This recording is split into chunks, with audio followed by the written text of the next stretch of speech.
What's up guys? So this video was requested and I'm always excited to do this video.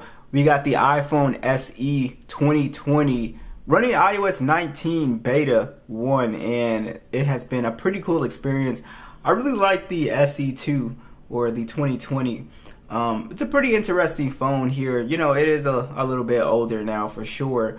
But it's actually still surprisingly running well. It's running this beta pretty well. Again, I wouldn't recommend you guys install this first beta at least on your main devices because it is kind of a little glitchy, a little buggy for sure. But this has always been a pretty cool concept when they first, introduced it. Just taking the older body style and putting a new chip in it. Just imagine if Samsung did something like this with, like a Galaxy S10 or an S9 and just putting a new chipset in there and just keeping the hardware the same. That would be extremely cool. So that is always something that I've really liked about, this SE lineup. The 2020 is very small. It looks exactly like an iPhone 8, right? And you got this, tiny little camera on here. And yeah, hardware wise, it's got the glossy finish and it is a, truly a compact phone these days. It's hard to find phones this small. The mute vibration switch on here, and overall this has been pretty solid. We have our home button here, which is really nice. Just picking this phone back up again, the home button is super solid to use. I actually, I really like, how it feels, right? So I do like the hardware. Obviously it looks, dated, of course, compared to newer phones out for sure. But it has that cool kind of, throwback design, that I appreciate, right? And the screen on here, so it's a very tiny screen.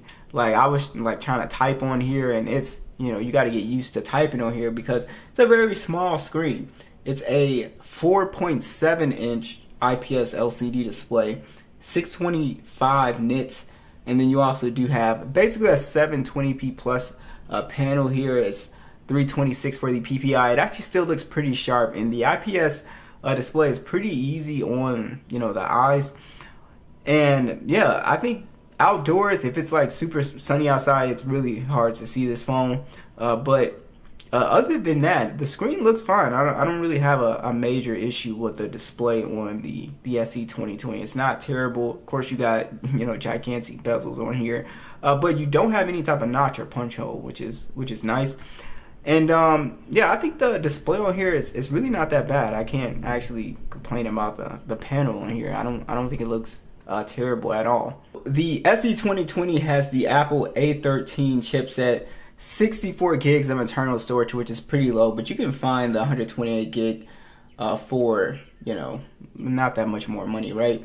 And it's actually 3 gigs of RAM. So iOS does a pretty decent job running this phone. Like I said, iOS 19 is kind of buggy. On 8.5 it was running perfectly fine. That's why I don't want to judge it too harsh on performance running iOS 19. But performance is pretty solid on here. Like I said, it can show its age a little bit for sure, but we still get pretty solid performance. Like I said, for a phone that you can buy for, this phone has got to be like less than $150 now. It can still run PUBG 60 frames pretty smoothly. It can't really run it at, it can still run it at HDR, and it's still pretty smooth actually. So that definitely feels like 60 frames too. But yeah, this phone is really for people who really like the home button, or it's really for people who want a backup phone, right? You need a backup phone. And this one performs pretty well. Like I said, you'd be surprised. The only thing about like gaming on this phone is I would recommend it because it's gonna hit the battery life. Yeah, you're gonna drain the battery life gaming for at least like an hour, 2 hours on this phone. You probably can half the battery life.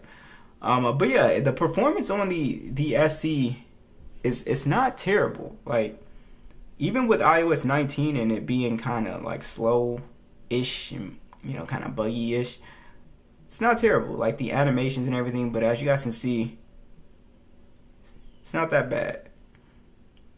It is kind of slow. Like I noticed like getting into like normal applications, so I'll show you guys, like using like faster phones these days, you can definitely tell like it feels like Subway Surf takes kind of a longer time to load up. But again, I use a lot of, newer phones. I use a lot of older phones, but you can kind of tell like this processor is aging a little bit for sure.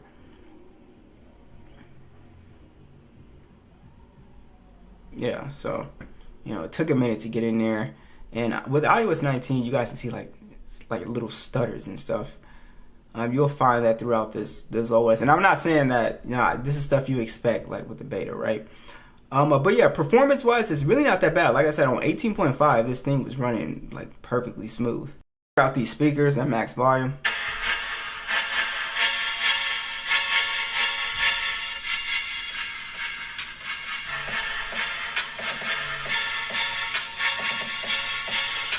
So the speakers sound okay. There's a decent amount of bass. It's just there's a lot of like distortion coming from this top speaker, so it doesn't sound as clean.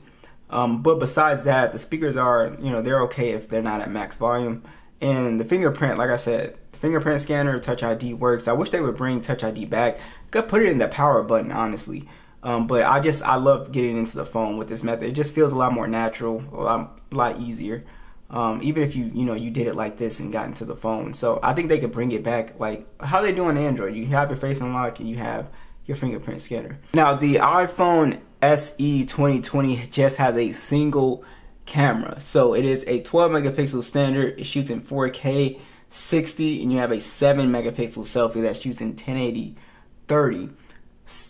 Overall, the shots on the SE 2020 are okay. They're not terrible.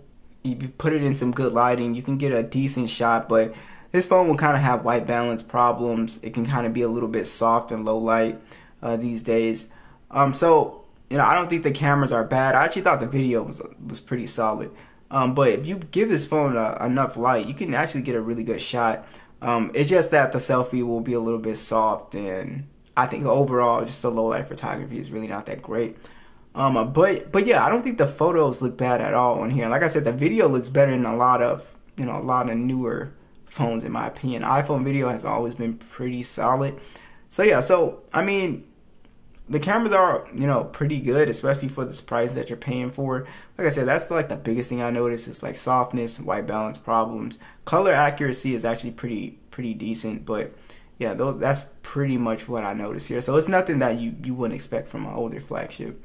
Now for this size phone, the battery life again is not going to be that great. It's going to be, mine's is at 99% capacity. I can't remember if I changed the battery on this one, but changing the battery obviously is going to help. But I think like out the box, brand new, this was giving me like 4 hours of screen on time, or like 4:30 if you're like not gaming and stuff like that. So it's not terrible for this size, but definitely, it's an interesting phone, and I wish we would see more phones like this with a old body style, with a newer chipset. But again, Apple is not, really doing that. It does have wireless charging, 1,821 milliamp hour battery. It does have 7.5 wireless charging, like I said. But yeah, overall, the SE 2020 is an interesting phone. I really like the home button. That's probably the thing that would make me come back. And it's really small and light. That's what I said. You can use it as like a backup phone, honestly.